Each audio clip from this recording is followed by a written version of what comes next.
இப்ப இதுக்கு புக்ல தரக்கூடிய சொல்யூஷன் வந்து பாருங்க எப்படி கொடுத்துருக்காங்கன்னா, ஒரு ஃப்ரீ பாடி டயக்ராம் போடுறாங்க. ஃப்ரீ பாடி டயக்ராம போட்டுட்டு அதுல வந்து என்னன்னா நமக்கு ஒரு 3 ஈக்குவேஷன் ஃபார்ம் பண்றாங்க. 3 ஈக்குவேஷனை ஃபார்ம் பண்ணி அந்த ஈக்குவேஷன்ல இருந்து A ஓட வேல்யூ கண்டுபிடிக்கிறாங்க. அதுக்கு அடுத்தது T2 ஓட வேல்யூ கண்டுபிடிக்கிறாங்க. இதுதான் ப்ரொசீஜர். இது புக் சொல்யூஷன் இதுதான் இருக்கும். சரியா? ஆனா நம்ம எப்படி போடலாம்ங்கறத பார்க்கலாம். Connected bodies. இந்த கனெக்டட் பாடிஸ்ல எப்படி ஷார்ட்கட் அப்ளை பண்ணலாம் அப்படிங்கறத நம்ம இப்ப பார்க்க போறோம். 3 identical blocks of masses 2 kg. 3 block இருக்கு, மூணுக்குமே ஈக்குவல் மாஸ் தான் 2 kg சொல்லிட்டாங்க. Are drawn by a force. ஒரு ஃபோர்ஸ்னால அது பிடிச்சி இருக்கிறாங்க. அந்த ஃபோர்ஸ் எவ்வளவு? 10.2 Newton on a frictionless surface. அந்த சர்ஃபேஸ்க்கு வந்து ஃபிரிக்ஷன் கிடையாது.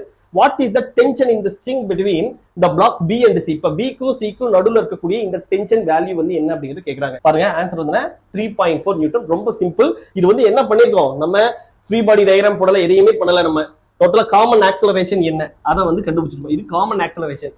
சரியா? இப்ப எந்த இடத்துல டென்ஷன் கேக்குறாங்க? அப்ப B க்கும் C க்கும் நடுவுல டென்ஷன் கேக்குறாங்கன்னா நம்ம என்ன பண்ணணும்? இந்த C யோட மாஸ் எடுத்துட்டு இந்த காமன் ஆக்சலரேஷன் மல்டிப்ளை பண்ணிக்கிறோம். ஒருவேளை இங்க A க்கும் B க்கும் நடுவுல இருக்கக்கூடிய டென்ஷன் என்னன்னு கேட்டாங்கன்னா B plus C. சரியா? B plus C என்ன? 4. 2 plus 2 4. அப்ப 4 into 10.2 divided by 6 வந்திருக்கும். சரியா? ரொம்ப சிம்பிளான மெத்தட். அப்ப இந்த கான்செப்ட்ல இன்னும் நிறைய நீங்க பிராக்டிஸ் பண்ணணும். இதுல நீங்க நான் ஒரு ப்ராப்ளம் சொல்லிட்டேன். இந்த மாதிரி நிறைய ப்ராப்ளம்ஸ் வேணும்னா என்ன பண்ணுங்க? 9750771555 அப்படிங்கிற இந்த கான்டாக்ட் நம்பருக்கு வாட்ஸ்அப் பண்றீங்க.